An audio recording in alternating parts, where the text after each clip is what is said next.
रोज़ रोज़ थकान या low energy का होना सिर्फ कोई बिजी रूटीन की वजह नहीं होता।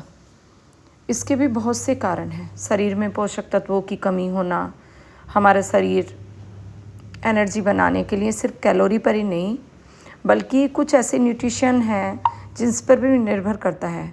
जब शरीर में आयरन, मैग्नीशियम, हेल्दी फैट्स और मिनरल्स की कमी हो जाती है तो शरीर थकान के रूप में संकेत देने लगता है, जैसे सर में दर्द होना, कमजोरी होना, चेहरे का पीला होना, आंखों के नीचे काले निशान हो जाना। ये कुछ ऐसे लक्षण हैं जो आयरन की कमी से होते हैं। आयरन हीमोग्लोबिन बनाने में मदद करता है जो खून के जरिए पूरे शरीर में ऑक्सीजन को पहुंचाता है। वैसा ही आज मैं सारे ड्राई फ्रूट्स का ये लड्डू बना रही हूँ जो आपकी इन सारी समस्याओं को दूर कर देगा। मांसपेशियों में खिंचाव का होना, शरीर में दर्द होना, बेचैनी होना, ये सारे मैग्नीशियम की कमी के कारण होते हैं। मैग्नीशियम मसल्स को रिलैक्स कराने और एनर्जी को बूस्ट करने का काम करता है और हमारा ध्यान, बच्चों का पढ़ाई में ध्यान ना लगना, मानसिक थकान का होना, ये सारे संकेत भी देता है। हेल्दी फैट्स और न्यूट्रिशन विटामिन ई की कमी का भी कारण हो सकता है। नर्वस सिस्टम और ब्रेन फंक्शन के लिए बहुत ही ज़रूरी है।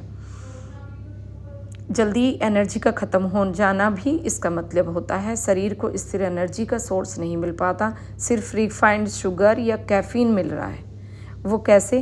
क्योंकि पढ़ाई करते करते समझते हैं कि बार बार कॉफ़ी पीना या चाय पीना वो बच्चे के लिए अच्छा है। नहीं, वो बहुत ही गलत है। या वो करके आने के बाद भी हम सोचें चाय पी के हमें आराम मिल जाएगा। नहीं, वो सिर्फ कैफ़ीन और शुगर ही हम ले रहे हैं। कोई मेडिकल डायग्नोस नहीं है कि शरीर द्वारा ये इस तरह से प्रदान करने से कोई शारीरिक इसका पोषण संबंधी कोई संकेत है। गुड़ वाला ड्राई फ्रूट्स वाला लड्डू क्यों फ़ायदेमंद है? इस लड्डू में मिठास के लिए गुड़ का इस्तेमाल किया गया है जो रिफाइंड शुगर की तुलना में ज़्यादा पोषक तत्वों से भरपूर है। गुड़ के फ़ायदे के बारे में अब कुछ जान लेते हैं। गुड़ में आयरन, पोटेशियम और कई ऐसे ट्रेस मिनरल्स होते हैं जो ब्लड हेल्थ और हमारी एनर्जी लेवल को बढ़ा देते हैं। पहले लोग ना खाना खाने के बाद गुड़ खाते थे। आजकल के बच्चे ये सब भी नहीं खाते हैं, फास्ट फूड खाते हैं। उसी के लिए हमने बनाया ड्राई फ्रूट्स और गुड़ का एक कॉम्बिनेशन। बादाम और अखरोट बड़े ही हेल्दी फैट्स हैं जिनमें विटामिन ई और मैग्नीशियम होता है और लंबे समय तक एनर्जी को भी दे रखते हैं। और ये घर में बनाया जाता है। हम बाहर से भी ये लड्डू तो लेके आते हैं, लेकिन जब हम धीरे धीरे इसको खाने लगते हैं ना तो हमारे अंदर एकदम से तो एनर्जी नहीं आती, लेकिन जो वीकनेस है धीरे धीरे वो दूर होने लगती है। और घर में बनाना ही क्यों बेहतर है? हम इसे मार्केट से भी ले सकते हैं, लेकिन जो घर में हम बनाते हैं उसमें किसी भी प्रकार का कोई रिफाइंड शुगर नहीं है, कोई प्रिजर्वेटिव हम नहीं लगाते हैं। बिल्कुल साफ़ सुथरा होता है और होममेड और नेचुरल होता है। अब इसे आप कमेंट करते हैं कि कौन लोग खा सकते हैं। स्टूडेंट इसको खा सकते हैं, वर्किंग लोग हैं, जो महिलाएं ऑफिस जाती हैं, घर के काम भी करती हैं या बच्चे को फीड कराती हैं, उनके लिए भी बहुत ही फ़ायदेमंद है।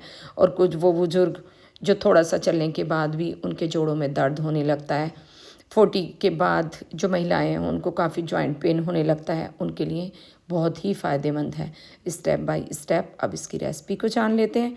सारे ही ड्राई फ्रूट्स जो भी हैं 2 चम्मच घी डालें और उसमें एक एक करके हम सारे ड्राई फ्रूट्स को भून लेंगे। कुछ ड्राई फ्रूट्स को मैंने कट किया है और कुछ को पल्स मोड पे पीस लिया है। और कट करने के बाद जो छोटे छोटे वाइट हमारे मुंह में आते हैं जब लड्डू खाते हैं, बहुत ही टेस्टी लगते हैं। गुड़ की चाशनी बनाई है और थोड़ा मिठास कम करने के लिए मोटे आटे को भी भुना है। तिल भी डाला है जिसमें भरपूर मात्रा में कैल्शियम होता है। बड़े आसानी से सारे मिश्रण को मिलाएंगे और लो जी, लड्डू बन के तैयार हो जाते हैं। ऐसे ही आप भी लड्डू बनाएं, टेस्ट करें और मुझे बताएं। बनाने में बिल्कुल भी कोई भी तकलीफ़ नहीं है और कमेंट करके मुझे बताएं क्या इतने टेस्टी लड्डू आपके भी बने हैं। पूरी सर्दी इसको खाएं। Bye bye.